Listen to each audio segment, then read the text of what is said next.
Well, you've heard the adage, a picture is worth 1,000 words. Well, take a look at this rundown house. What better indication is there that we need Senate Bill 135? There are thousands of properties just like this in Kentucky, and even more now because of the difficult economic times that this whole country's been going through. Just like the rest of the nation, Kentucky's communities have seen an increase in the number of foreclosures and abandonments. If you're a local official, you cannot ignore abandoned properties. They pose safety and health problems. They foster crime, and they start a domino effect of decay and apathy that sets streets and neighborhoods into decline. On the other hand, addressing a property just like this can be very, very expensive, whether it's mowing the weeds, boarding it up, or demolishing it. Senate Bill 135, which was passed in the spring legislative session, and which we are going to be ceremonially signing today, gives cities and counties more authority to go after property owners to reclaim the expenses related to abandoned property. The financial relief will not only help clean up budget problems, but it will also help clean up our neighborhoods.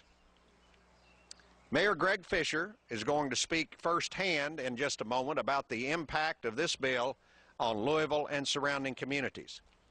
But before he comes up, I want to personally thank Representative Joni Jenkins, who was largely responsible for this bill.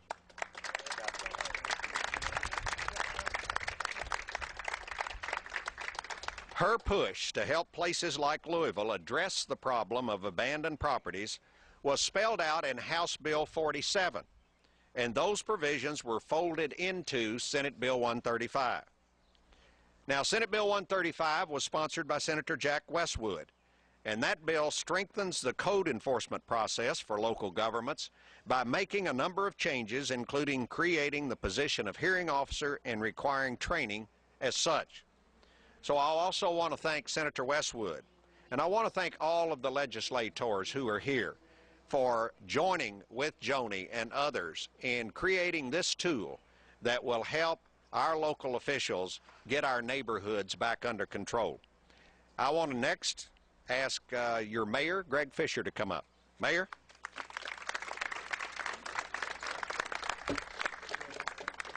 Okay, well, this is a great afternoon here that shows how government can work and how government can work pretty quickly. And I can tell you we don't normally have as many people come to announcements like this, so we can see how important this is to our housing community, to our permits and licensing, to a lot of good community involved citizens that are here today, so it's a very exciting day. The governor mentioned Joni Jenkins. I also wanted to recognize Representative Steve Riggs, who played a big role in this bill. And then Reggie Meeks as well. Reggie, thank you for being here. Pleased to be joined by some of our great colleagues from the Metro Council, Sherry Bryan Hamilton, Metro Council President Jim King, Bob Henderson, and Barbara Shanklin. Governor, you can see how important this bill is to our community here. We got a great representation here today. And as the governor said, you only have to look at this house behind us down the street to look at well-maintained homes with gardens and potted plants to know why this bill is so important to our city. You see people in their neighborhoods that take great pride in what they do, and in many instances have lived here for decades or maybe generations, and then a house next door starts going into disrepair, and you feel powerless about what you can do, and the domino effect it has on the community is a terrible thing, and we've seen it especially in these last several years. And across town, it's not just a West End issue, it's not just a South End issue, but we see significant increases in the number of vacant and abandoned properties. I'm going to ask Councilwoman Sherry Bryan Hamilton to say something after me to give a Metro Council perspective on this today.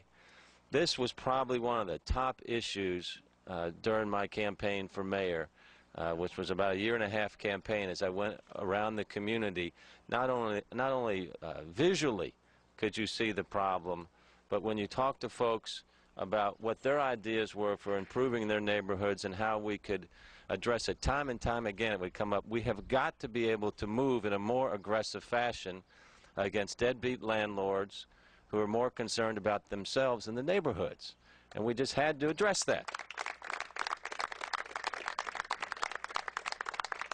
We know that the majority of landlords are good law-abiding citizens, but the ones that are not, we have to become more aggressive with.